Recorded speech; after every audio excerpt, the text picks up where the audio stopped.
आज हम कबीरदास जी के बारे में पढ़ेंगे, आईसीएसई बोर्ड के 11th क्लास के।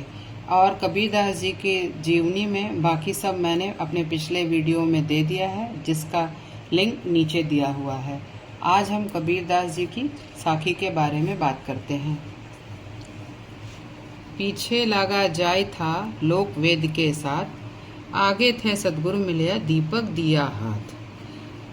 आप सब बच्चे जानते हैं कि निर्गुण भक्ति शाखा के कवि कहे जाते हैं कबीरदास जी।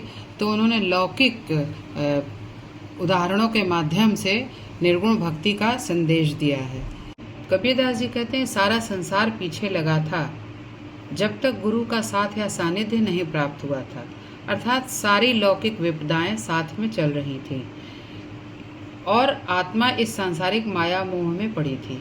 लेकिन जैसे ही सतगुरु का साथ मिला और उनका साथ मिलने से उन्होंने जो ज्ञान रूपी दीपक जलाया, उससे हृदय में प्रकाश हो गया और इसके बाद ज्ञान प्राप्त हुआ। आशय यह है कि जब तक गुरु से ज्ञान नहीं प्राप्त होता, जीव इस संसार में भटकता ही रहता है। इस संसार सागर से पार उतरने के लिए एक गुरु का होना बहुत आवश्यक है। अब हम दूसरे दोहे पर चलते हैं। कबीर बादल प्रेम का हम पर बरसा आए, अंतर भीगी आत्मा हरि बई बन राय। यहाँ पर भी आत्मा और परमात्मा के ही विषय में बातचीत हो रही है। कबीरदास जी ने समझाया कि जब ईश्वर कृपा रूपी प्रेम के बादल हम पर बरसाते हैं तो हमारी आत्मा उनकी असीम कृपा से भीग गई। और जिस प्रकार वर्षा का जल पा करके धरती की वनस्पतियां हरी भरी हो जाती हैं, चारों तरफ हरियाली छा जाती है, उसी प्रकार ईश्वर के प्रेम और कृपा को पाकर शरीर ही नहीं वरन आत्मा तक हर्षित हो जाती है। आगे चलते हैं। बांसुरी सुख नैन ना रैणी सुख, ना सुख सुपने माही। यहाँ बांसुरी का अर्थ बांसुरी नहीं है, बांसुरी का अर्थ है दिवस, दिन, और रैण का अर्थ है रात। तो इस आत्मा को ना तो दिन में ही सुख है और ना ही रात में सुख है और ना ही सपने में सुख है। क्यों? इस आत्मा को दुख ही दुख क्यों है? क्योंकि कबीरदास जी कहते हैं कि ये आत्मा जब से परमात्मा, राम रूपी परमात्मा से बिछड़ गई है, तब से इस आत्मा को ना धूप में सुख है ना छांव में सुख है।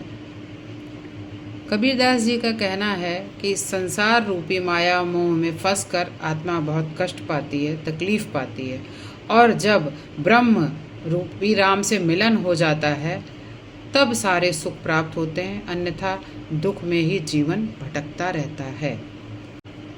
मुआ पीछे जिन मिले कहे कबीरा राम, पाथर घाटा लौह सब तब पारस कोणे काम।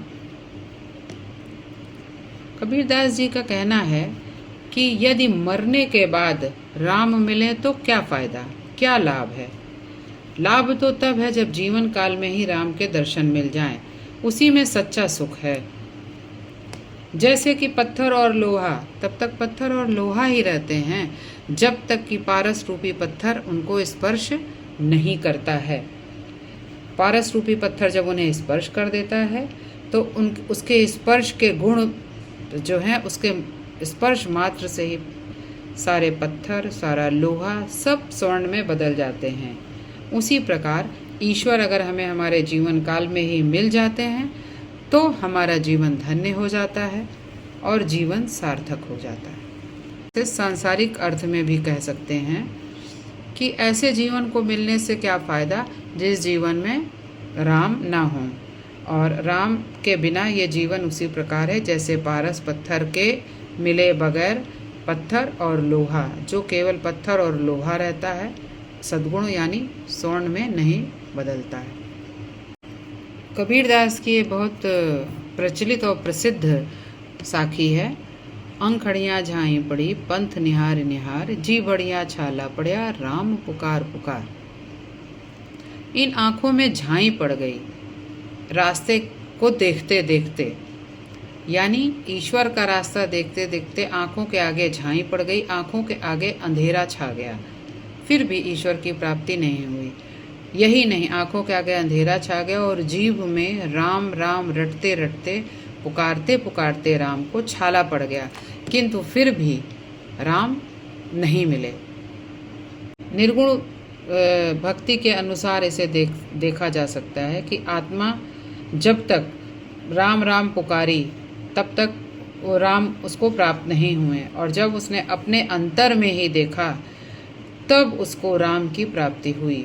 ईश्वर हमारे अंदर ही है, राम निर्गुण ब्रह्म हमारे अंदर ही है। वो बाहर पुकारने से और आँखों से रास्ता निहारने से कभी भी नहीं प्राप्त होता है, उसको अपने अंदर झांक करके प्राप्त करना पड़ता है। आज हमने साखी में 5 साखियों का अर्थ समझा है, बाकी अगले वीडियो में।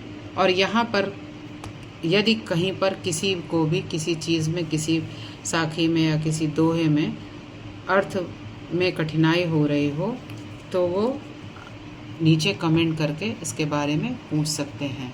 और अगर अर्थ समझ में आया हो, पसंद आया हो तो कृपया लाइक सब्सक्राइब ज़रूर करें। मिलते हैं कल।